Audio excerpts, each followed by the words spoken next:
The Silver Key by H.P. Lovecraft. Written 1926. When Randolph Carter was 30, he lost the key of the Gate of Dreams. Prior to that time, he had made up for the prosiness of life by nightly excursions to strange and ancient cities beyond space, and lovely, unbelievable garden lands across ethereal seas. But as middle age hardened upon him, he felt those liberties slipping away little by little, until at last he was cut off altogether. No more could his galley sail up the river Acronos past the gilded spires of Thran, or his elephant caravans tramp through perfumed jungles and Cled, where forgotten palaces with veined ivory columns sleep lovely and unbroken under the moon. He had read much of things as they are, and talked with too many people.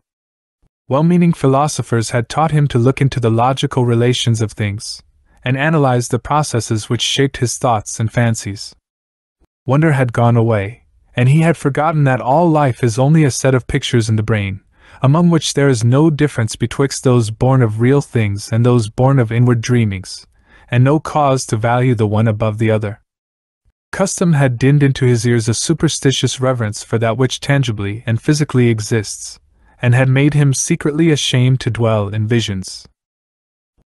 Wise men told him his simple fancies were inane and childish, and even more absurd because their actors persist in fancying them full of meaning and purpose as the blind cosmos grinds aimlessly on from nothing to something and from something back to nothing again, either heeding nor knowing the wishes or existence of the minds that flicker for a second now and then in the darkness. They had chained him down to things that are, and had then explained the workings of those things till mystery had gone out of the world. When he complained, and longed to escape into twilight realms where magic molded all the little vivid fragments and prized associations of his mind into vistas of breathless expectancy and unquenchable delight, they turned him instead toward the newfound prodigies of science, bidding him find wonder in the atom's vortex and mystery in the sky's dimensions. And when he had failed to find these boons in things whose laws are known and measurable, they told him he lacked imagination, and was immature because he preferred dream illusions to the illusions of our physical creation. So Carter had tried to do as others did, and pretended that the common events and emotions of earthly minds were more important than the fantasies of rare and delicate souls. He did not dissent when they told him that the animal pain of a stuck pig or dyspeptic plowman in real life is a greater thing than the peerless beauty of Nuruth with its 100 carven gates and domes of Chalcedony, which he dimly remembered from his dreams, and under their guidance he cultivated a painstaking sense of pity and tragedy. Once in a while, though, he could not help seeing how shallow, fickle, and meaningless all human aspirations are, and how emptily our real impulses contrast with those pompous ideals we profess to hold. Then he would have recourse to the polite laughter they had taught him to use against the extravagance and artificiality of dreams, for he saw that the daily life of our world is every inch as extravagant and artificial, and far less worthy of respect because of its poverty in beauty and its silly reluctance to admit its own lack of reason and purpose. In this way he became a kind of humorist, for he did not see that even humor is empty in a mindless universe devoid of any true standard of consistency or inconsistency. In the first days of his bondage he had turned to the gentle churchly faith endeared to him by the naive trust of his fathers, for thence stretched mystic avenues which seemed to promise escape from life. Only on closer view did he mark the starved fancy and beauty, the stale and prosy triteness, and the owlish gravity and grotesque claims of solid truth which reigned boresomely and overwhelmingly among most of its professors, or feel to the full the awkwardness with which it sought to keep alive as literal fact the outgrown fears and guesses of a primal race confronting the unknown. It wearied Carter to see how solemnly people tried to make earthly reality out of old myths which every step of their boasted science confuted, and this misplaced seriousness killed the attachment he might have kept for the ancient creeds had they been content to offer the sonorous rites and emotional outlets in their true guise of ethereal fantasy. But when he came to study those who had thrown off the old myths, he found them even more ugly than those who had not. They did not know that beauty lies in harmony, and that loveliness of life has no standard amidst an aimless cosmos save only its harmony with the dreams and the feelings which have gone before and blindly molded our little spheres out of the rest of chaos. They did not see that good and evil and beauty and ugliness are only ornamental fruits of perspective, whose sole value lies in their linkage to what chance made our fathers think and feel, and whose finer details are different for every race and culture. Instead, they either denied these things altogether or transferred them to the crude, vague instincts which they shared with the beasts and peasants, so that their lives were dragged malodorously out in pain, ugliness, and disproportion, yet filled with a ludicrous pride at having escaped from something no more unsound than that which still held them. They had traded the false gods of fear and blind piety for those of license and anarchy. Carter did not taste deeply of these modern freedoms, for their cheapness and squalor sickened a spirit-loving beauty alone, while his reason rebelled at the flimsy logic with which their champions tried to gild brute impulse with a sacredness stripped from the idols they had discarded. He saw that most of them, in common with their cast-off priestcraft, could not escape from the delusion that life has a meaning apart from that which men dream into it, and could not lay aside the crude notion of ethics and obligations beyond those of beauty, even when all nature shrieked of its unconsciousness and impersonal unmorality in the light of their scientific discoveries. Calm, lasting beauty comes only in a dream, and this solace the world had thrown away when in its worship of the real it threw away the secrets of childhood and innocence. Calm, lasting beauty comes only in a dream, and this solace the world had thrown away when in its worship of the real it threw away the secrets of childhood and innocence. Amidst this chaos of hollowness and unrest, Carter tried to live as befitted a man of keen thought and good heritage. With his dreams fading under the ridicule of the age, he could not believe in anything, but the love of harmony kept him close to the ways of his race and station. He walked impassive through the cities of men, and sighed because no vista seemed fully real, because every flash of yellow sunlight on tall roofs and every glimpse of balustrade plazas in the first lamps of evening served only to remind him of dreams he had once known, and to make him homesick for ethereal lands he no longer knew how to find. Travel was only a mockery, and even the Great War stirred him but little, though he served from the first in the Foreign Legion of France. For a while he sought friends, but soon grew weary of the crudeness of their emotions, and the sameness and earthiness of their visions. He felt vaguely glad that all his relatives were distant and out of touch with him, for they would not have understood his mental life. That is, none but his grandfather and great-uncle Christopher could, and they were long dead. Then he began once more the writing of books, which he had left off when dreams first failed him. But here, too, was there no satisfaction or fulfillment, for the touch of earth was upon his mind, and he could not think of lovely things as he had done of yore. Ironic humor dragged down all the twilight minarets he reared, and the earthy fear of improbability blasted all the delicate and amazing flowers in his fairy gardens. The convention of assumed pity spilt mawkishness on his characters, while the myth of an important reality and significant human events and emotions debased all his high fantasy into thin-veiled allegory and cheap social satire. His new novels were successful as his old ones had never been, and because he knew how empty they must be to please an empty herd, he burned them and ceased his writing. They were very graceful novels, in which he urbanely laughed at the dreams he lightly sketched, but he saw that their sophistication had sapped all their life away. It was after this that he cultivated deliberate illusion, and dabbled in the notions of the bizarre and the eccentric as an antidote for the commonplace. Most of these, however, soon showed their poverty and barrenness, and he saw that the popular doctrines of occultism are as dry and inflexible as those of science, yet without even the slender palliative of truth to redeem them. Gross stupidity, falsehood, and muddled thinking are not dream, and form no escape from life to a mind trained above their own level.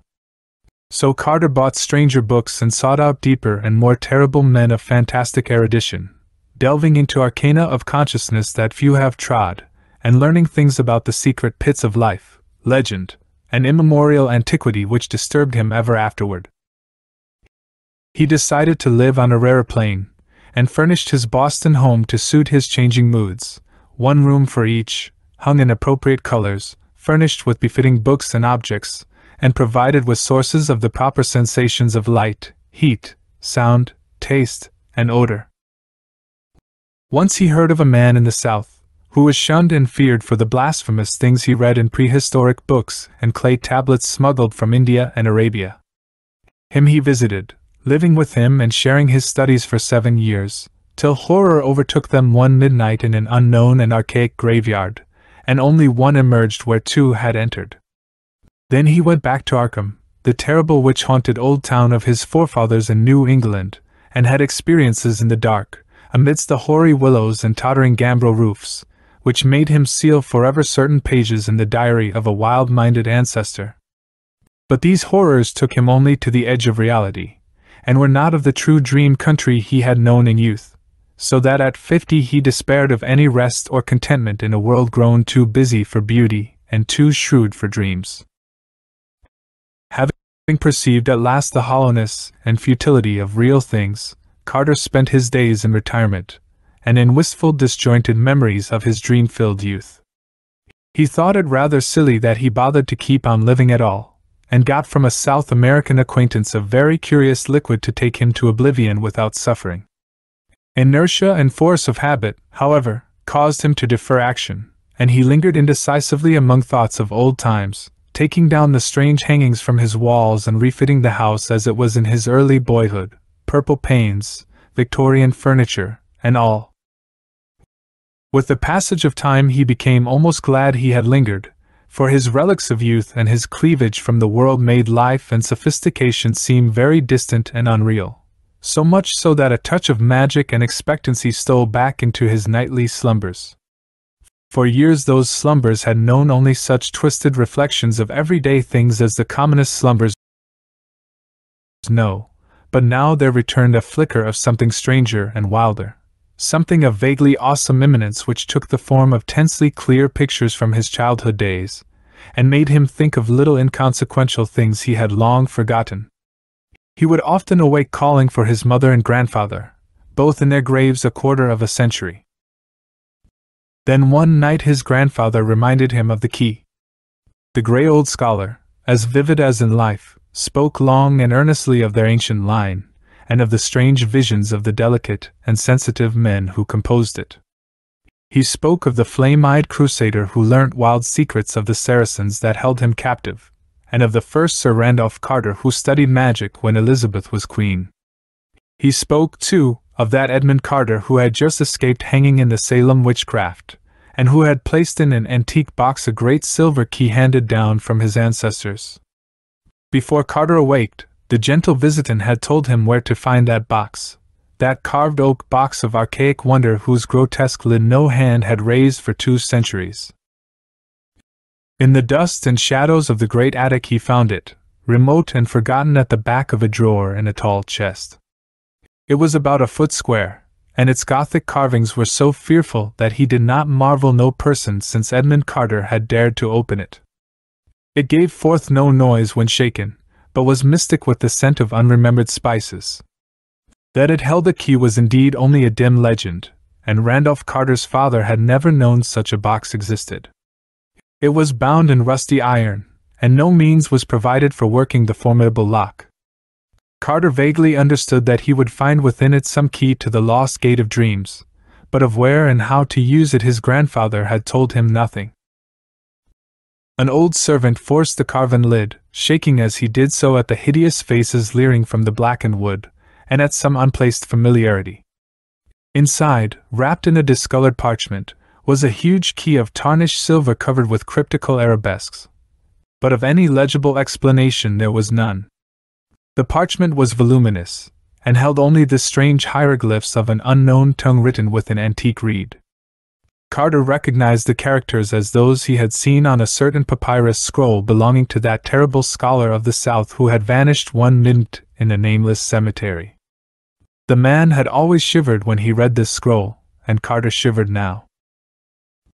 But he cleaned the key, and kept it by him nightly in its aromatic box of ancient oak.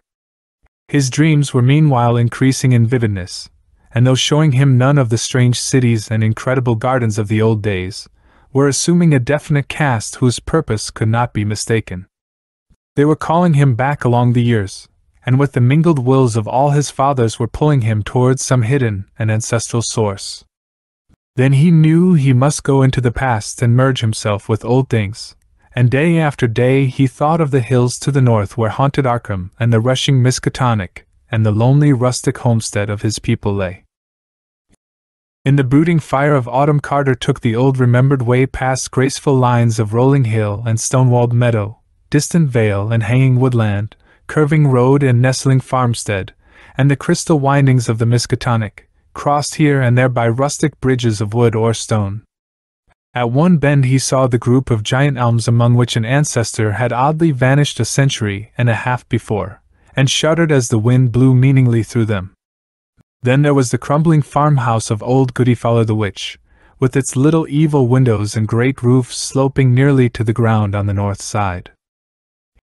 He speeded up his car as he passed it, and did not slacken till he had mounted the hill where his mother and her fathers before her were born, and where the old white house still looked proudly across the road at the breathlessly lovely panorama of rocky slope and verdant valley, with the distant spires of Kingsport on the horizon, and hints of the archaic, dream-laden sea in the farthest background. Then came the steeper slope that held the old Carter place he had not seen in over 40 years. Afternoon was far gone when he reached the foot, and at the bend halfway up he paused to scan the outspread countryside, golden and glorified in the slanting floods of magic poured out by a western sun. All the strangeness and expectancy of his recent dreams seemed present in this hushed and unearthly landscape, and he thought of the unknown solitudes of other planets as his eyes traced out the velvet and deserted lawns shining undulant between their tumbled walls, and clumps of fairy forests setting off far lines of purple hills beyond hills, and the spectral wooded valley dipping down in shadow to dank hollows where trickling waters crooned and gurgled among swollen and distorted roots. Something made him feel that motors did not belong in the realm he was seeking, so he left his car at the edge of the forest, and putting the great key in his coat pocket walked on up the hill. Woods now engulfed him utterly, though he knew the house was on a high knoll that cleared the trees except to the north. He wondered how it would look, for it had been left vacant and untended through his neglect since the death of his strange great-uncle Christopher 30 years before. In his boyhood he had reveled through long visits there, and had found weird marvels in the woods beyond the orchard. Shadows thickened around him, for the night was near. Once a gap in the trees opened up to the right, so that he saw off across leagues of twilight meadow and spied the old Congregational steeple on Central Hill in Kingsport, pink with the last flush of day, the panes of the little round windows blazing with reflected fire. Then, when he was in deep shadow again, he recalled with a start that the glimpse must have come from childish memory alone, since the old white church had long been torn down to make room for the Congregational hospital. He had read of it with interest, for the paper had told about some strange burrows or passages found in the rocky hill beneath. Through his puzzlement a voice piped, and he started again at its familiarity after long years. Old Benijah Corey had been his Uncle Christopher's hired man, and was aged even in those far-off times of his boyhood visits. Now he must be well over 100, but that piping voice could come from no one else. He could distinguish no words, yet the tone was haunting and unmistakable. To think that old Benijah should still be alive. "Mr. Randy? Mr. Randy? Warb ye. Do you want to scare your Aunt Marthy plumb to death? Hain't she told ye to keep nigh the place in the arternoon and get back afore dark? Randy. Ran. D. He's the beatenest boy fair runnin' off in the woods I ever see, half the time a settin' mooneen round that snake den in the upper timber lot. Hey you, Ran? D. Randolph Carter stopped in the pitch darkness and rubbed his hand across his eyes. Something was queer. He had been somewhere he ought not to be, had strayed very far away to places where he had not belonged, and was now inexcusably late. He had not noticed the time on the Kingsport steeple, though he could easily have made it out with his pocket telescope. But he knew his lateness was something very strange and unprecedented. He was not sure he had his little telescope with him, and put his hand in his blouse pocket to see. No, it was not there, but there was the big silver key he had found in a box somewhere. Uncle Chris had told him something odd once about an old unopened box with a key in it, but Aunt Martha had stopped the story abruptly, saying it was no kind of thing to tell a child whose head was already too full of queer fancies. He tried to recall just where he had found the key, but something seemed very confused. He guessed it was in the attic at home in Boston, and dimly remembered bribing Parks with half his week's allowance to help him open the box and keep quiet about it. But when he remembered this, the face of Parks came up very strangely, as if the wrinkles of long years had fallen upon the brisk little cockney. Ran. D. Hi. Randy. A swaying lantern came around the black bend, and old Benija pounced on the silent and bewildered form of the pilgrim. Durn ye, boy, so thar ye be. Ain't ye got a tongue in your head, that ye can't answer a body? I'd been callin' this half hour, and ye must a heerd me long ago. Don't ye know your Aunt Marthy's all a fidget over your bein' off arter dark? Wait till I tell your Uncle Chris when he gets hum. Ye'd orter know these here woods ain't no fittin' place to be traipsin' this hour. They's things abroad what don't do nobody no good, as my grandsir knowed for me. Come, Mr. Randy, or Hannah won't keep supper no longer. So Randolph Carter was marched up the road where wondering stars glimmered through high autumn boughs, and dogs barked as the yellow light of small-paned windows shone out at the farther turn, and the Pleiades twinkled across the open knoll where a great gambrel roof stood black against the dim west. Aunt Martha was in the doorway, and did not scold too hard when Benija shoved the truant in. She knew Uncle Chris well enough to expect such things of the Carter blood. Randolph did not show his key, but ate his supper in silence and protested only when bedtime came. He sometimes dreamed better when awake, and he wanted to use that key. In the morning Randolph was up early, and would have run off to the upper timber lot if Uncle Chris had not caught him and forced him into his chair by the breakfast table. He looked impatiently around the low, pitched room with the rag carpet, and exposed beams and corner posts, and smiled only when the orchard boughs scratched at the leaded panes of the rear window. The trees in the hills were close to him, and formed the gates of that timeless realm which was his true country. Then, when he was free, he felt in his blouse pocket for the key, and being reassured, skipped off across the orchard to the rise beyond, where the wooded hill climbed again to heights above even the treeless knoll. The floor of the forest was mossy and mysterious, and great lichened rocks rose vaguely here and there in the dim light like druid monoliths among the swollen and twisted trunks of a sacred grove. Once in his ascent Randolph crossed a rushing stream whose falls a little way off sang runic incantations to the lurking fauns and Egypans and dryads. Then he came to the strange cave in the forest slope, the dreaded snake den which country folk shunned, and away from which Benija had warned him again and again. It was deep, far deeper than anyone but Randolph suspected, for the boy had found a fissure in the farthermost black corner that led to a loftier grotto beyond, a haunting sepulchral place whose granite walls held a curious illusion of conscious artifice. On this occasion he crawled in as usual, lighting his way with matches filched from the sitting-room match safe, and edging through the final crevice with an eagerness hard to explain even to himself. He could not tell why he approached the farther wall so confidently, or why he instinctively drew forth the great silver key as he did so. But on he went, and when he danced back to the house that night he offered no excuses for his lateness, nor heeded in the least the reproofs he gained for ignoring the noon-tide dinner horn altogether. Now it is agreed by all the distant relatives of Randolph Carter that something occurred to heighten his imagination in his 10th year. His cousin, Ernest B. Aspinwall, Esq., of Chicago, is fully 10 years his senior, and distinctly recalls a change in the boy after the autumn of 1883. Randolph had looked on scenes of fantasy that few others can ever have beheld, and stranger still were some of the qualities which he showed in relation to very mundane things. He seemed, in fine, to have picked up an odd gift of prophecy, and reacted unusually to things which, though at the time without meaning, were later found to justify the singular impressions. In subsequent decades, as new inventions, new names, and new events appeared one by one in the book of history, People would now and then recall wonderingly how Carter had years before let fall some careless word of undoubted connection with what was then far in the future. He did not himself understand these words, or know why certain things made him feel certain emotions, but fancied that some unremembered dream must be responsible.